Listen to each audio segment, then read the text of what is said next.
Welcome, low ego action heroes. This is Debbie Levitt from deltacx.com. I hope you can hear me okay. I'm still on this microphone. The other microphone is still in my studio because I'm still voice acting my new book. The audiobook version will be ready sometime in December. I still have about 2 weeks of work on that, full-time work, so it's a little overwhelming. And I'm working right now on getting the print and stuff ready for everybody. Hi, Alvina. So, hey, welcome to the show. This is episode 171, Research to Revenue, and we're going to have Dr. Ari on in just a moment. Hello, hello, Ian. And as always, thanks to the peeps who are donating to the show through the YouTube now easier to find join button. Oh my God, can I please do a show on the new YouTube mobile layout? Talk about nobody knows information architecture. I think we should do that for Monday's Think Out Loud stream. Hi, Manuel.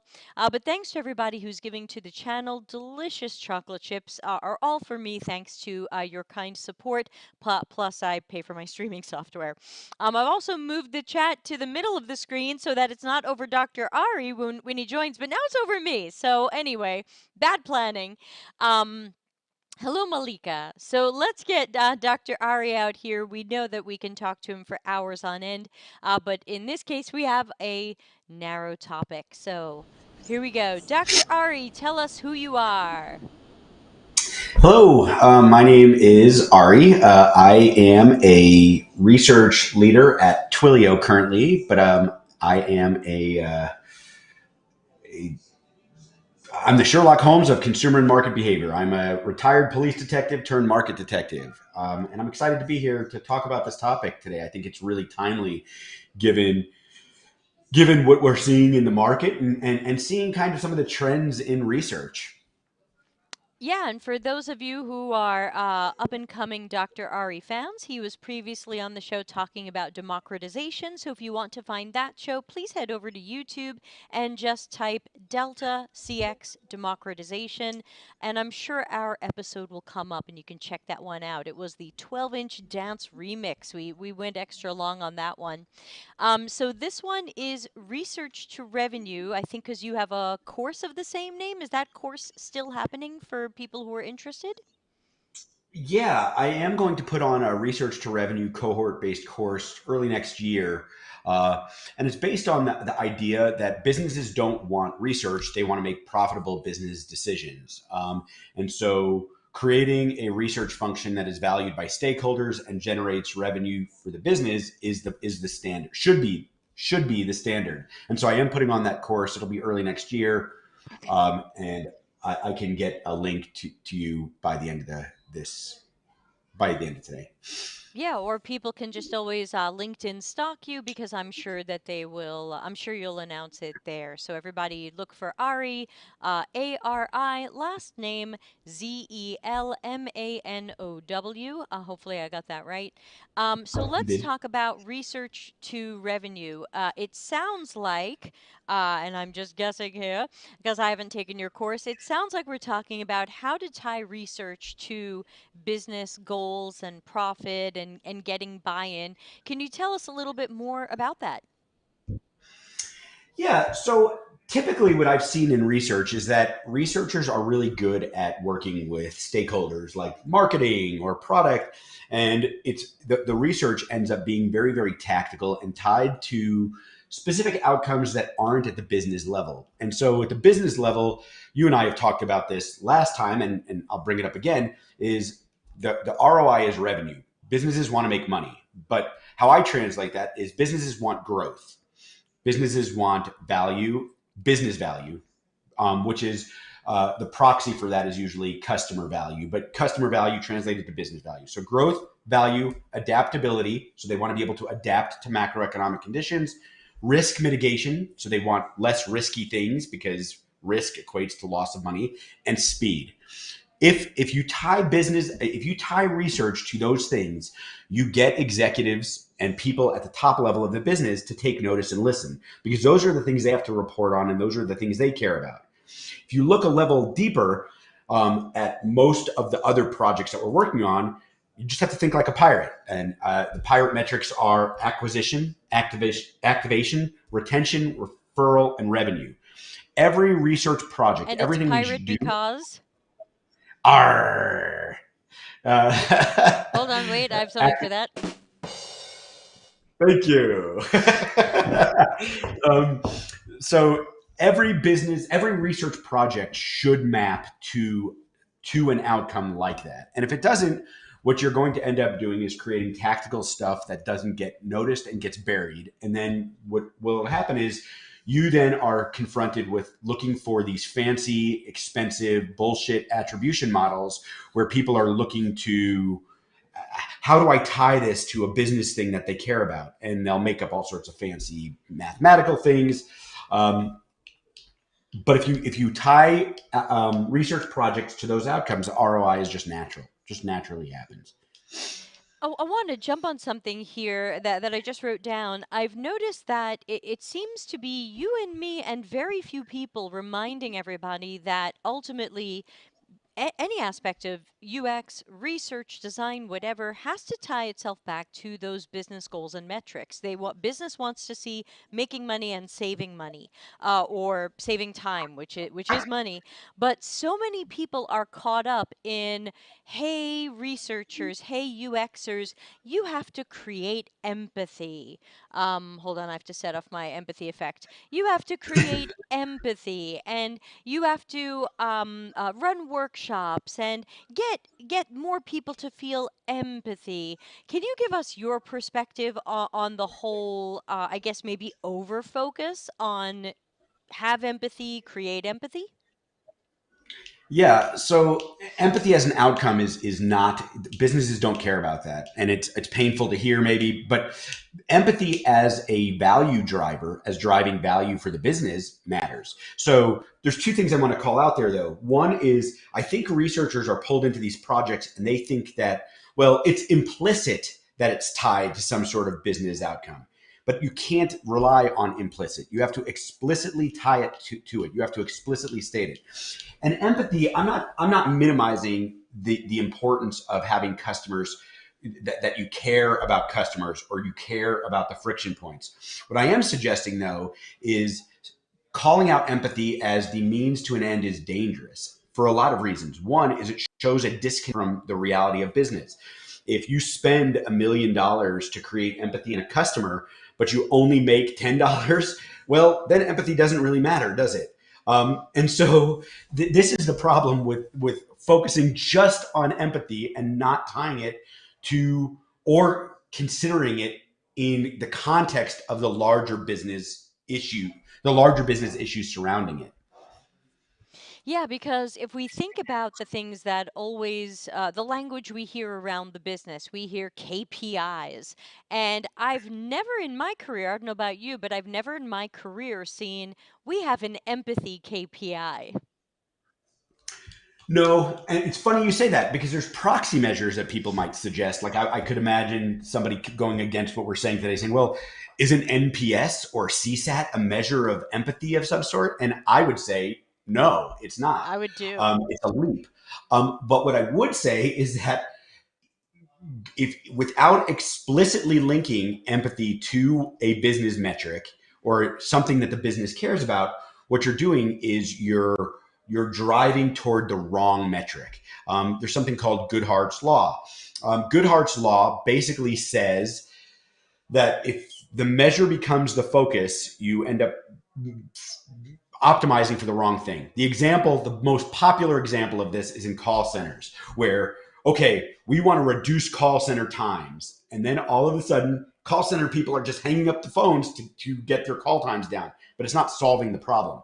It's the same problem with empathy. You can create, even if we can measure empathy, so we can make the most empathetic product in the world, but at what cost and at what expense? We're optimizing for the wrong thing because businesses want you to optimize for the one thing that you've said, but it really manifests in the others, which is revenue or growth. Businesses optimize for growth. Even in times like this, when things are lean, businesses are optimizing for growth. They're either cutting, they're optimizing because they see that as the means to protect future growth. So let's talk a little bit. I know from your LinkedIn posts and other things, sometimes you are on a little bit of fire about research repositories.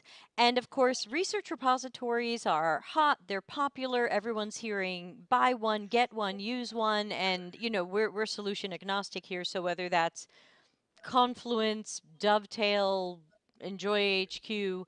But you sometimes are pooping on the repositories. Tell us what's wrong with them and how do we make them better? So, okay, the problem with repositories is that they're graveyards. They are just graveyards, usually for decks, either PowerPoint decks or Google Slide decks, or insert whatever tool you use to make decks here. And then what ends up happening is people take a bunch of research, store them in these places, ne'er to see the light of day again. Like nobody ever looks at them. Now, I'll stipulate that occasionally a new hire comes in and will look back to see what happens. But what ends up happening is all this data, insights, research gets stored there. It then becomes tribal knowledge in the people who put them there. But then when they leave the company, the knowledge dies. And then you have these decks, low context decks, sitting there that people then have to make sense of that never happen. So the problem with the repository is that it's just they're they were created without a purpose. So the way to solve for that problem, because tool agnostic is right, although I would say that depending on which way you're going to go, the tool becomes an issue. Um, your repository needs three things to be successful. It needs a strategy. So that starts by having some sort of intent. Like, what do you want the repository to do? Because if it is just to store things like little pretties, like an episode of Hoarders, cool. Whatever you're using is probably going to be fine. But if it's to like we want to use knowledge to build on future knowledge, what you're doing is not working. So you need a strategy. Then you need tactics and behavior to do that. But the problem is the biggest problem with repositories is that they're usually built with no idea or thought of behavioral change in mind. So you haven't trained or coached product managers to use it. You haven't trained UX designers how to use it. You haven't even trained other researchers how to use it. And then the third part of that is how are you measuring success of your repository? So people will build a repository without any idea or thought of what a successful one looks like and how we're going to measure success. Okay, we've got some fire in the chat room. Let me talk about some of the things that people are posting. So we've got Elvina, and I'm happy to see Irena here. Hello, Farm Cat. How have you been? Elvina says, is it really possible to calculate the ROI of research? I get that we can calculate the cost of research, but the revenue will be influenced by lots of other things apart from research. And Irena asked something similar, which is I joined late, maybe I missed it, but how do we prove our ROI or any business KPI for that matter? Calculation was good if research findings aren't okay, that's a whole other matter. What if your research findings aren't acted on? Let's imagine they are. So how do we tie research more directly to revenue, ROI, and KPIs? I'm really glad that that question was asked because what I'm seeing is a lot of people out there, not a lot of people, I've seen several people out there trying to create fancy financial attribution models. And it runs into the exact problems that were just raised there. Like, well, there are other factors. And then by creating some attribution model that isn't bought into by senior level stakeholders, are we actually weakening our position? So, starting from a position of it is a suppository. Um, so we'll come back to that. The Starting from zero, where we don't have an attribution model at all, the first level of attribution is just explicitly linking research to one of the five things I mentioned: growth, value, adaptability, risk, and speed. Explicitly linking to that. So if you're doing a research project and you can't link it to that, you are too tactical at that point, or you're not thinking about the problem right. Now, if you want to go a level deeper because you're working on something related more to product or UX design, why can't you link it to one of the pirate metrics like acquisition, activation, retention, referral, revenue? You're now linking it to a business outcome. And sure, some business outcomes are going to succeed and some are going to fail. That's why they're bets. It's okay to make bets. But by explicitly connecting the research that you're doing to one of those things, you've already taken the first step in creating attribution or an ROI. The second step is to get that to be seen as being tied to those types of things. Beyond that, I think it really becomes situationally dependent on what you can do, because there are data science models, or there are ways that you could build financial attribution models that show some sort of return on some of the things we're doing. I'm I say that I'm most businesses aren't at the level where they need to do that, because we're not even at phase one yet, which is, okay, I'm doing a research project uh, on new customer acquisition. That is a function of growth, and being able to just speak to that. Those those things need to be part of the story that you tell: growth, value, adaptability, risk, speed. And I think that one of the first places, I mean, obviously, if you can tie your work to any of those, it's great. But I tend to feel like one of the first places a researcher can tie stuff to is that risk and risk mitigation, because sometimes people show up to stuff with their assumptions, their guesses, their outdated information.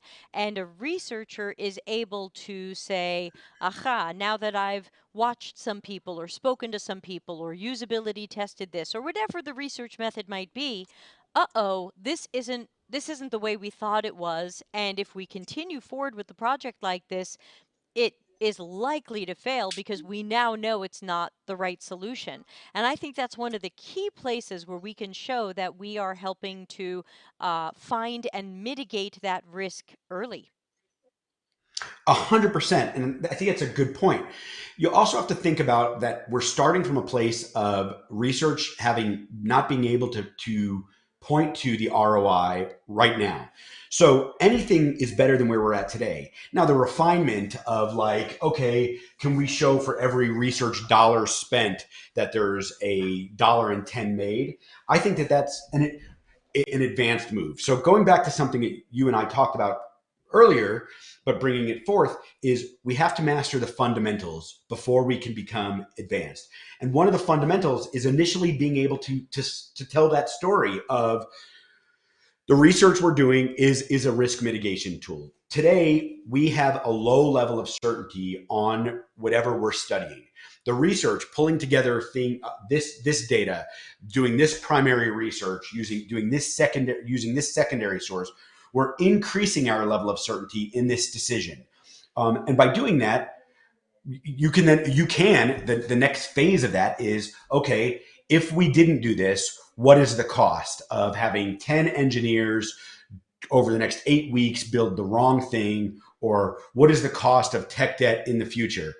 I think that though there are ways to build those types of models, but I would argue that before you start down the path of modeling and building that, explicitly state what is the business impact from the work that you're doing. Yeah, business impact. That's where it's at, everybody. And that's what my book is about. So Kayleen says businesses spend hundreds of millions of dollars to attribute leads and contacts to marketing or sales efforts. Can the same be done for research and to that level of granularity? I just want to throw in something quickly, which is I think in some cases, even that attribution is false. Sometimes I hear, well, marketing sent an email out, people saw the email, and then they came and bought. And I'm thinking, but what if that's correlation but not causation? Like, what if they just happen to have approval from the person with the wallet at that time and they were going to buy it anyway, and you just happened to send out an email to them and then they signed up or converted or whatever? I'm not even sure that all of those metrics are honest, valid, true, whatever, insert word here. So I think you're right, and I think that quantifying that impact can be done. And I think you said exactly what I would have said was, we can come up with measures that would correlate to those things, but you still need the qualitative framework, the qualitative foundation of saying we are attaching this research project to building business value or to risk mitigation, because you're stating one thing and the research hopefully links to that.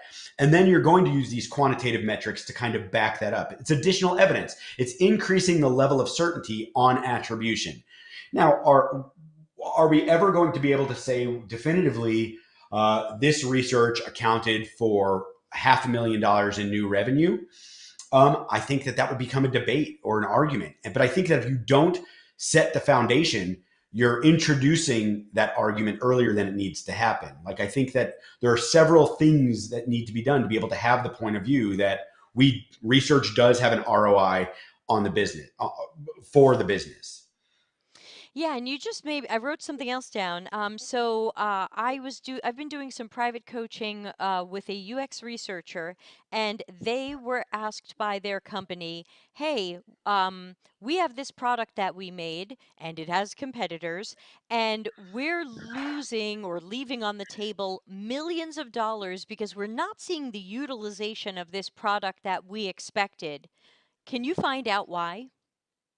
Now, hypothetically, if this person does the right research and can find out why the utilization isn't there, and then work with UX and product and other people to improve the product or change the pricing or whatever. Sorry, I've got a bug flying around me. Whatever it might be, um, we can't necessarily say, oh, well, thanks to them, we made $26 million. But I would hope that they would get at least some serious credit for being the person who found those root causes and was able to help drive the strategy and the direction.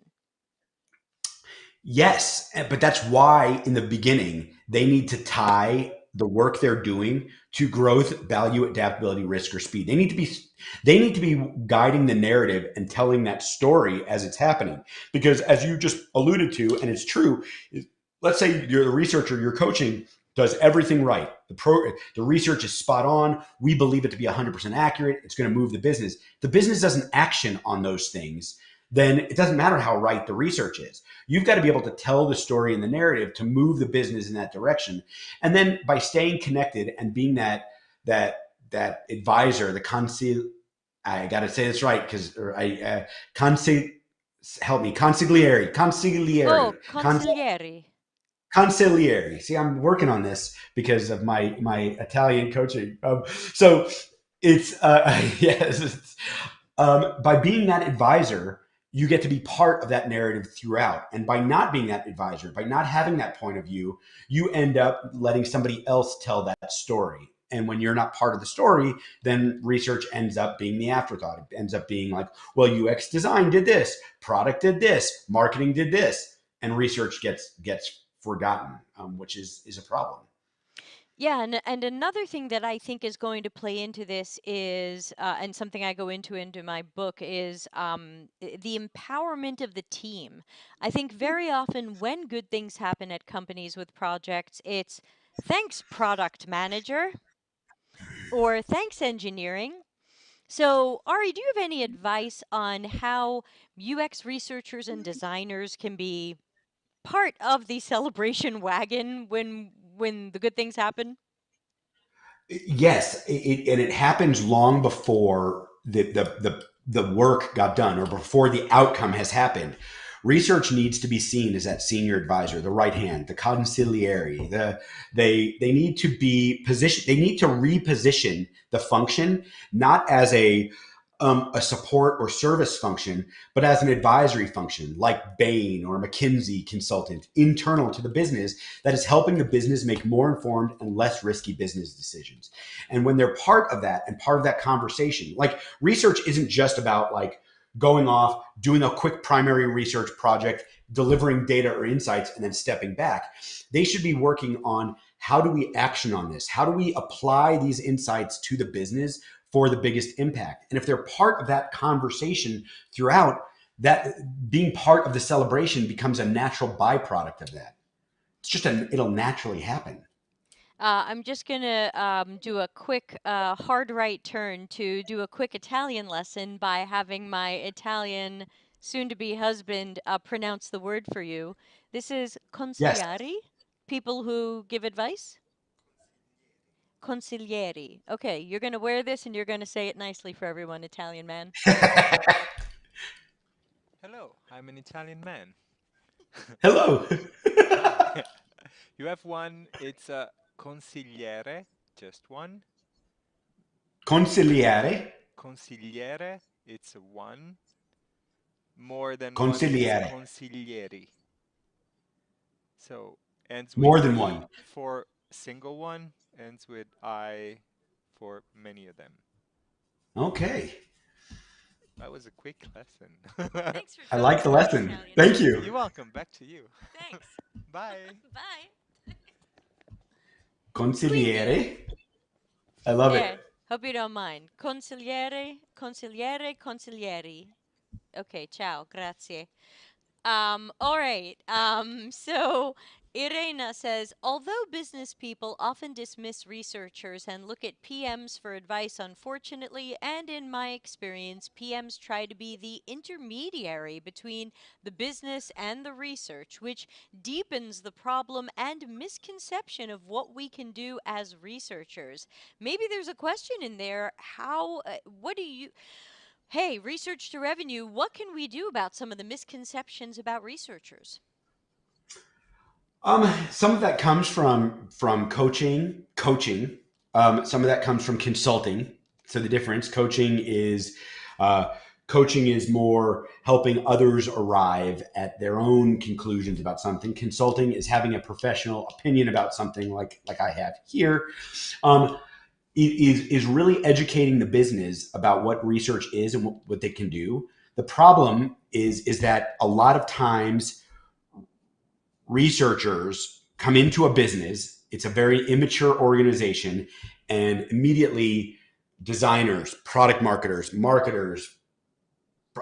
product managers will start saying we need a usability test, we need interviews, we need, and researchers fall into this trap of, okay, I need to prove my worth and value, so I'm going to do some of these small projects. And it turns into this snowball effect of, okay, now we're a service function. And once you're a service function, pivoting out of it is a little bit harder because now you're having to change behavior rather than shape behavior from the beginning. I'm not saying it's impossible. In fact, it can be done, but it comes from coaching, mentoring, explaining, demonstrating. So part of the problem is we want to tell the product manager that they're wrong, but telling them that they're wrong isn't going to shape the behavior. Instead, we should show them through linking research to the business outcomes, showing the connections, explaining, and most importantly, this is the most uncomfortable part of it, but it's the most important thing, is when you're delivering insights, you're delivering a point of view. Your point of view is your opinion, your professional opinion on what the research means and how to apply it. I'm not telling you that everybody has to agree with your point of view. That doesn't always happen. But I am saying that you have to put it forward. You have to be the advisor, the consultant first. And then what ends up happening with the point of view, after you've delivered the point of view, you then become, this is something that I learned in the last course I taught on point of views, is that you then become the mediator. You're now looking for the best possible outcome, the mediated solution from your point of view and others. And by doing that, you've now positioned yourself from deliverer of insights to now deliverer of decisions, which equates to deliverer of outcomes. You're no longer the workshop host. You're now the person who's driving the decisions. Yeah, let's talk more about the whole point of view thing since it's something you post a lot on LinkedIn. It's something I advise people to, though I use different language around it. We're saying similar things. Let's talk more about that. How can people, especially those newer to research who are used to thinking, well, here are my findings, and now that I've seen the findings, I have some insights. How do they turn that in, or, do you have a medium-sized version of how do you turn that into a perspective or point of view or consiglio? That's right. So, yeah, what you're going to do to develop that is you're going to think like a detective. So, to do that, you have to think of a research project in three different phases. The first phase is gathering evidence. That is the impartial phase of a research project. Now, the trick to getting product managers, designers, and others to understand your point of view and decouple and not attack, because if they disagree with your point of view, they're going to attack your methods. So you need to firewall those things, which is why I'm suggesting 3 phases. The first phase is evidence collection. It's impartial, it's unbiased. And when you've decided on the methodological approach to your research project, you should share that independent of everything else with stakeholders. Give them a chance to see what you're suggesting we do. Why is that then focuses the discussion on the methods alone. The next phase is building your story. It's building it's sense making. It's putting together the story from the insights you've learned. This is where impartial starts turning partial. You start developing an opinion on something. The third point is developing this point of view. And developing a point of view it's essentially an argument. It's taking a position on something, saying, based upon the evidence, this is what I believe to be correct, and this is what the business should do with that. And being firm on the point of view, on your point of view, going into the discussion. Then it's presenting that point of view, but then being open to other points of view as they're presented and listening to those. And then in that final phase, you're going to develop a mediated solution. You're going to look to listen to other people's point of view, listen to how they're weighting evidence, listen to how they're constructing things, and then coming up and agreeing, coming up to an agreement where we're going to move forward with this combined point of view on this. And then getting everybody to agree or disagree, but commit that that is the group's point of view. And when you do that, now everybody has ownership of the point of view, and your point of view is represented in that. It's why companies have been championing for the last few years diversity of thought. This incorporates your thought into that. Otherwise, it's not diversity of thought. What diversity of thought then is just a tagline in some DE&I initiative for a business. I love that. Best alternative to a negotiated agreement, getting to yes. It's exactly right. You're going to mediate at the end, but your point of view is now going to be represented in there rather than you presenting insights to a group and saying, okay, guys, what do you think? And letting them, that's why product managers are doing what they're doing. We've conditioned them to do it. We're saying, here's the insights, and then what decision do you want to make? Instead of going to them with, here are the insights, here's the decision I think we should make. And then having like them say, well, I disagree. The trick, so the last part of this I'm going to tell you is this. You need to focus these discussions on the decision. Forward thinking. Here's why. If you focus them on the past, so you've already done the methods, when you focus things on the past, those are arguments of blame. Think about the last time that you've argued with somebody based upon who left the toilet seat open or up, or why. It's actually always why. Why did you leave the toilet seat up? Why did you leave sour milk in the fridge? Why? Where is that going to go? Nowhere. Those are arguments of blame. If you argue on the present, it's arguments of value. When you argue on people's values, again, you're not going to, changing people's values is a very difficult thing. But if you focus forward and you focus on the decision, what decision do we want to make for that's best for the company, that's best for our team, that's best for the product, that's best for customers? If you focus on that, you are now a team focused on solving a specific problem. Your point of view represented, their point of view represented. Yeah, thanks for that. And I want to add that I do sometimes see researchers, even good ones, who ran a great study and found good information and presented it in an interesting way. And then at the end, I felt like their suggestions were uh, wishy-washy. Like for example, I saw a usability test. Presentation at one company back to the product manager, and from my impression, like for the first 30 minutes of presentation, I was like, wow, these designs are terrible. This didn't work at all. This was a disaster. The researcher had to tell people how to get through the designs. Holy poop on a stick. Like this project should be paused and rethought. And then at the end of the presentation, the researcher made it sound like, well, here's a list of a couple of small changes we think you could make to these designs, and then maybe they're okay. And I was like, no! Like this was your chance to really say to people, based on how these usability tests went, this is not a good design, and here's why. And I tell people, take the word you out of it. You don't want to say your design or your idea. the design that we tested or the prototype that we tested is not a strong concept, and we know this from the testing, and here's how, and here's what should happen next. And I was so disappointed to see that person get squishy about it. So I think there are three things to remember about a point of view. A point of view, clearly defined, is your position on a specific issue supported by the evidence with the purpose of facilitating a rapid decision. It is clear, non-ambiguous, and direct. So, and non-qualified. I don't want you to be like, I don't know, I believe that we should do this. I want you to say what your point of view is. This design, this customers have a problem. I would say we shouldn't proceed with this design.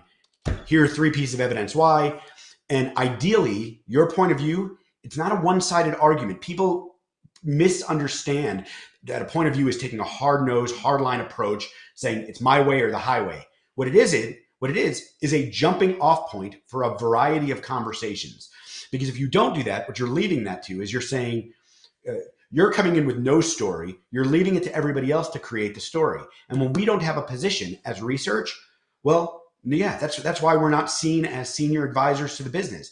Can you imagine a McKinsey or a Bain consultant going to a CEO going, here's a bunch of data. I don't know. What do you think? The CEO hired the Bain consultant to come in and do the work. Like, tell me what you think.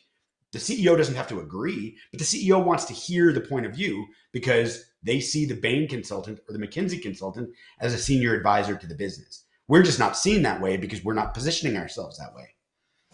Yeah, I think that's a really important point. And FarmCat says, hey, what Debbie said takes bravery and not everybody has it.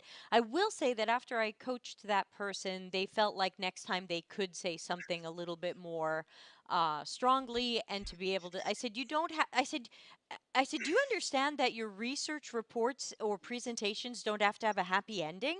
And they actually thought, oh, wait, this should really have a happy ending. I should be able to say at the end of this, well, this was okay, or maybe this is good enough, or it really turned out pretty well, or here's the good things that happened during the testing.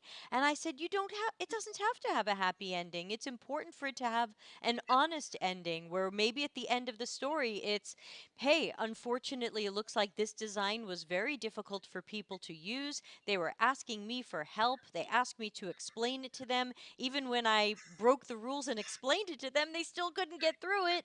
I think we need to take a second look at this design. It doesn't seem like a strong solution. I think there are ways to say that where it's not the only opinion in the world and you're not blaming anyone in particular. You're saying, let's open up a conversation about this design or solution or whatever because it's not as strong as we thought it was.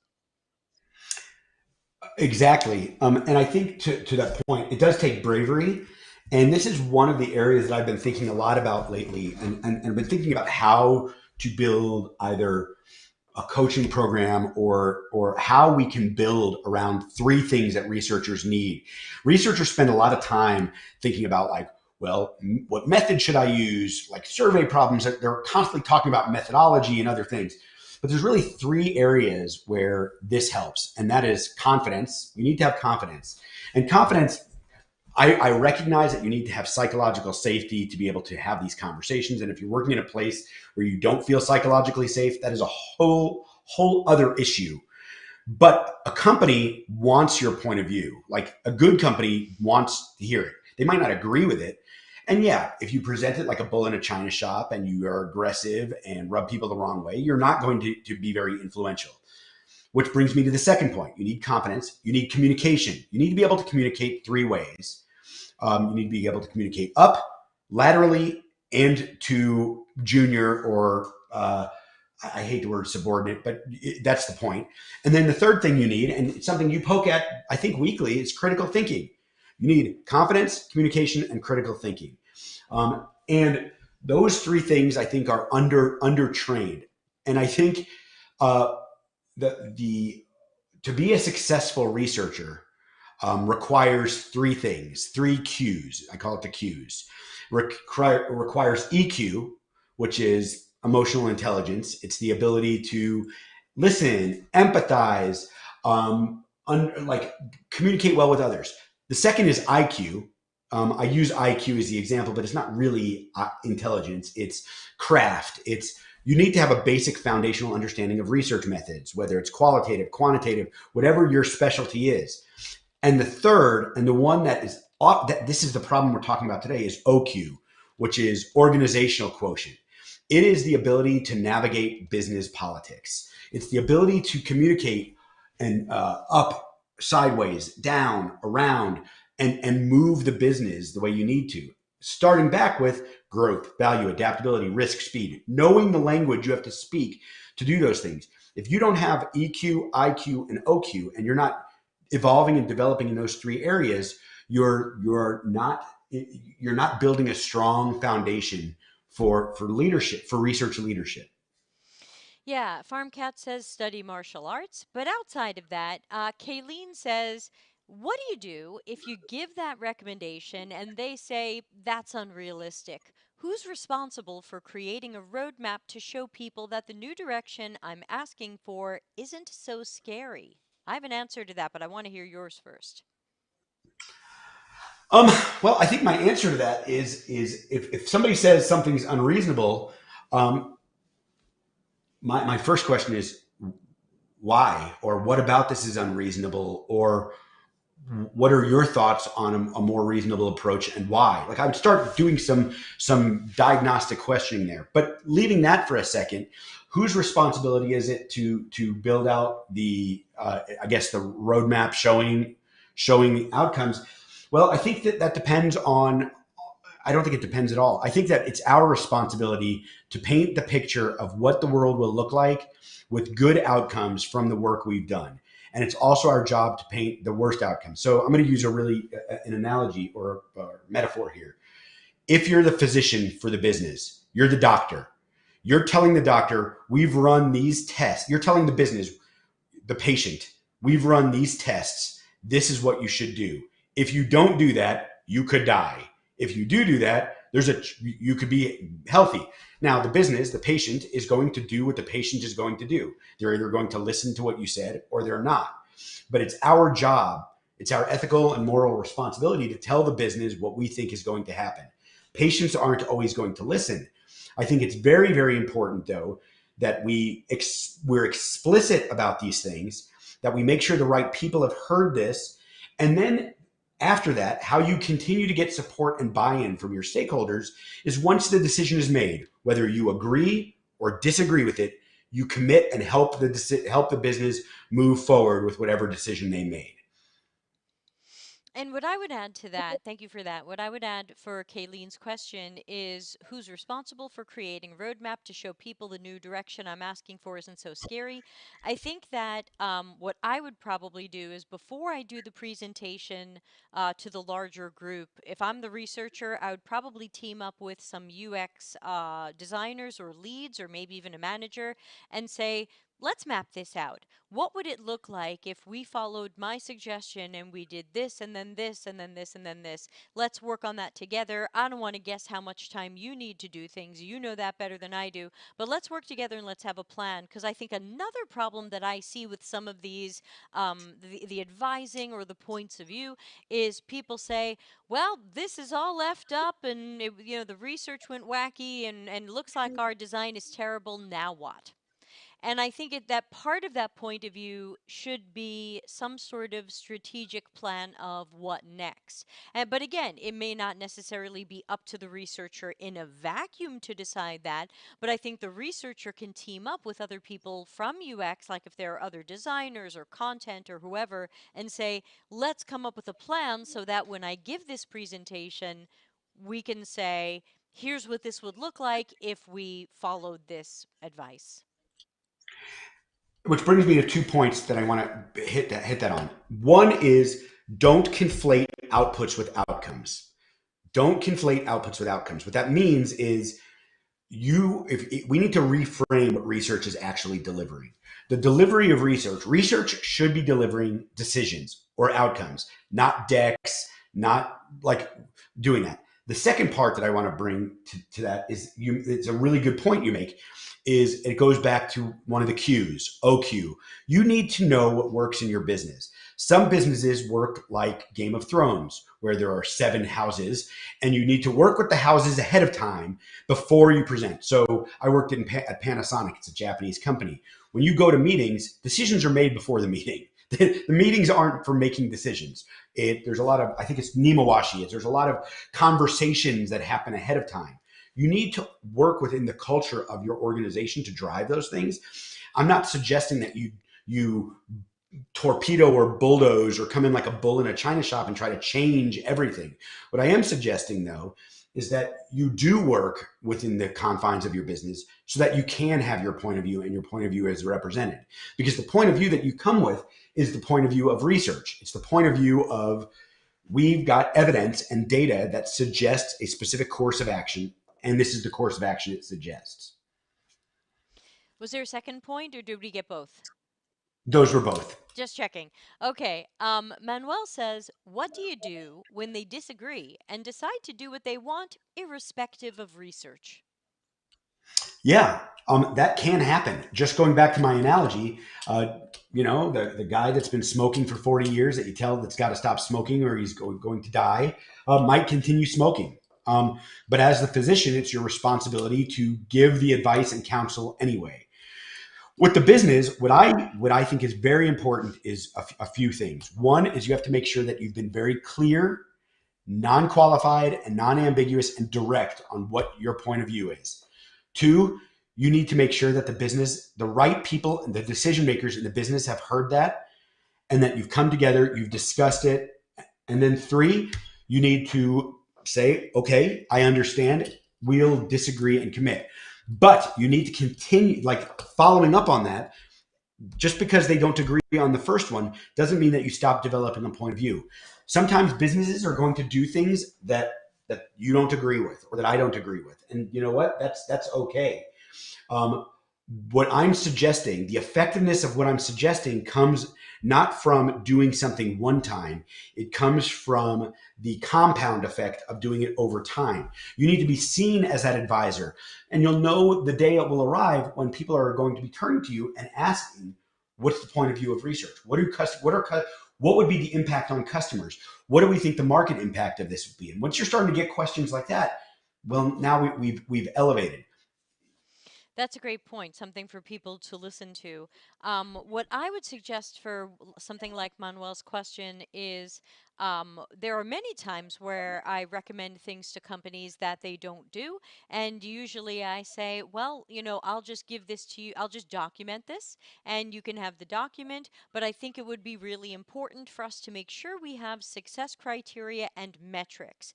That way, if this works out, we know it worked out because we measured it or it matched our success criteria. And if this decision that you've made ends up not working out in small or large ways, we also know that because thank you for the person who set off the floating logo. If this decision doesn't work out, we also know that because we had success criteria and metrics. So typically I say to people like, hey, this is my advice, I'll document it. Obviously you're not going to take it, but let's make sure that we're monitoring this so that we know later if this was the right decision. Yeah, I think it goes back to something I said earlier. In the beginning, you're going to deliver your point of view, which makes you a consultant. You are telling the business based upon your expertise in research, insights, that we've learned this. This is what our advice is. At that point, once you've delivered that, you become a coach. You start coaching the business on how to move forward with the best course of action. Like they will have made a decision. Now ask the right questions to guide them. Like the bottom line is one of my values is agree or disagree and commit. Once the business has committed to something, it's our responsibility to support the decision and move forward with that, given that it's legal and ethical and responsible, taking those arguments out of the equation.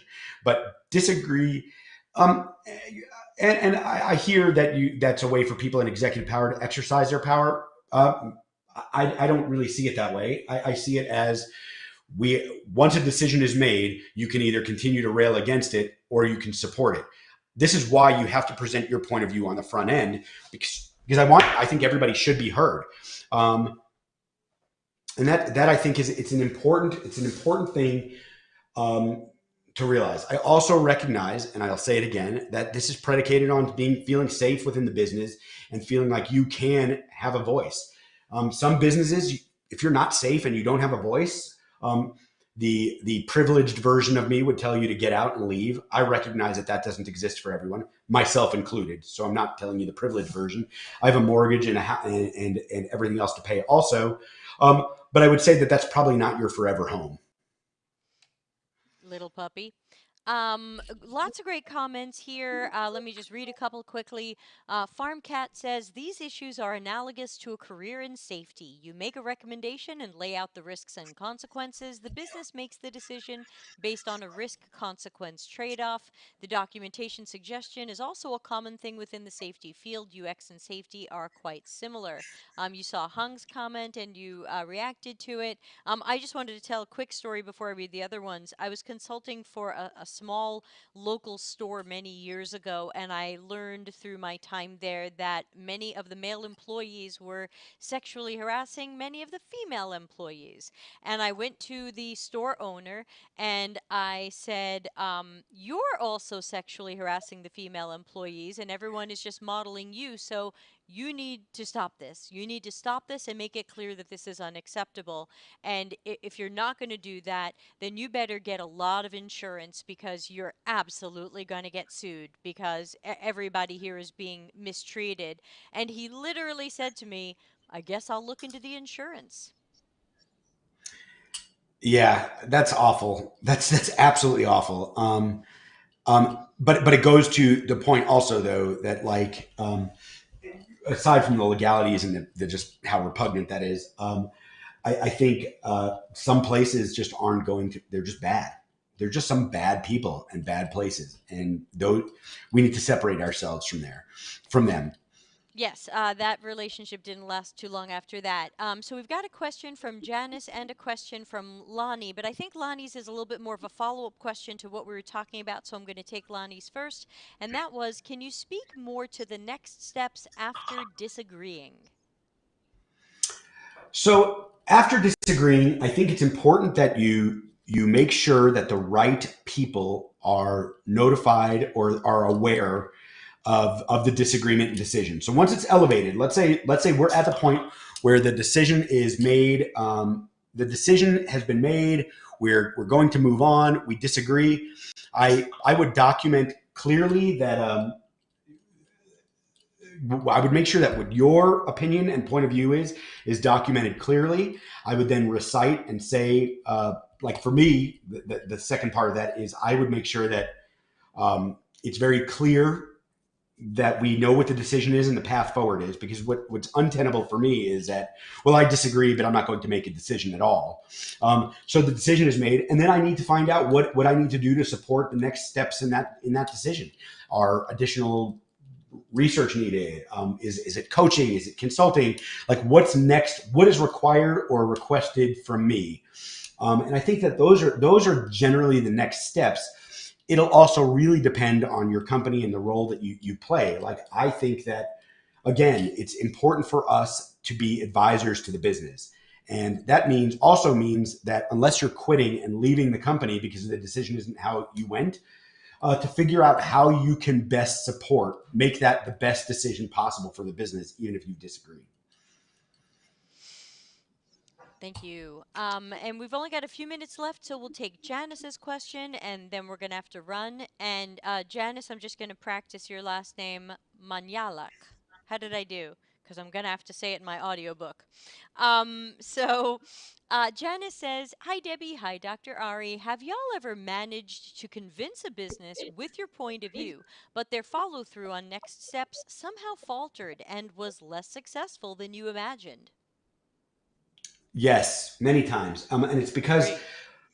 because even sometimes with good decisions or good data, you're going to have less than optimal decisions. The problem with this is that there are three things that need to happen for a research project. One is you have the research itself, which leads to the development of the strategy. The second is the execution of that, which is really project management or product management or UX design. Somebody's going to be actioning on this. And then the third is exactly what you're describing, is how are you measuring success? How is that measured?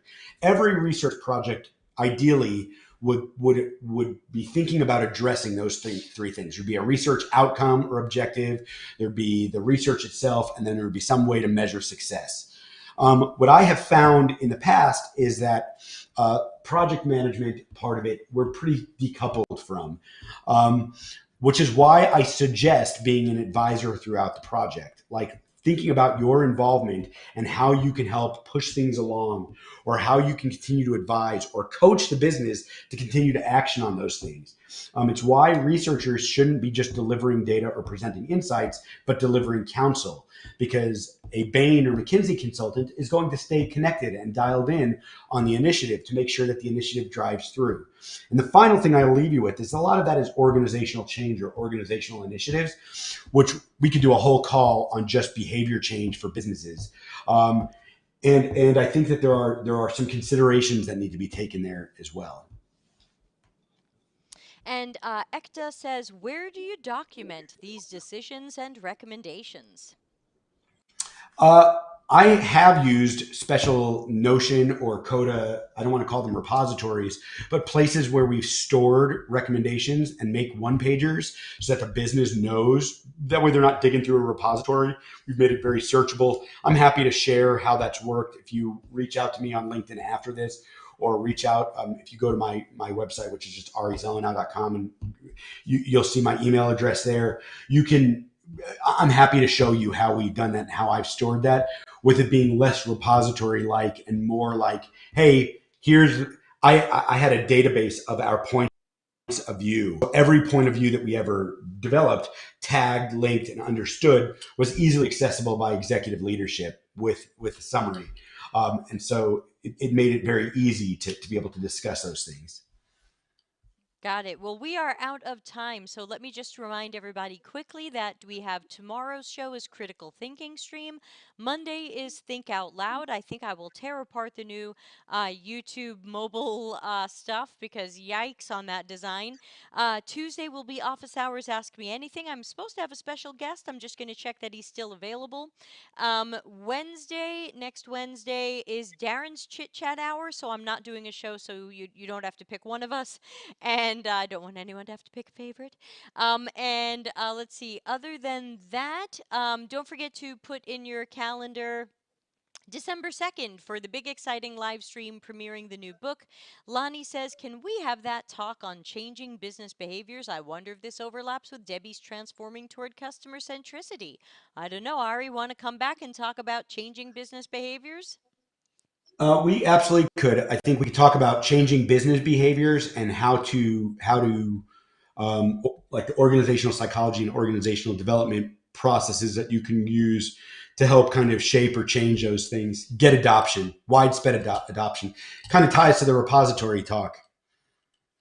Cool. Well, then you and I will work on scheduling that for when it makes sense. Lonnie, great to see you. Everybody, thanks for joining today live. If anybody has questions and you're watching the video, ask your questions in the YouTube channel. I always circle back and answer them later. It's really hard if you ask a question under the LinkedIn video, because I can't get to it. It's a weird LinkedIn video thing. So please come to the YouTube world, subscribe to Delta CX, tell friends about it, and ask your questions there. Everybody says thank you. I say thank you, Dr. Ari, and I look forward to seeing you again soon on the channel. Thanks, everybody. Look forward to it. Thanks. Bye. Customer centricity as business intelligence. Visit deltacx.com to learn why we are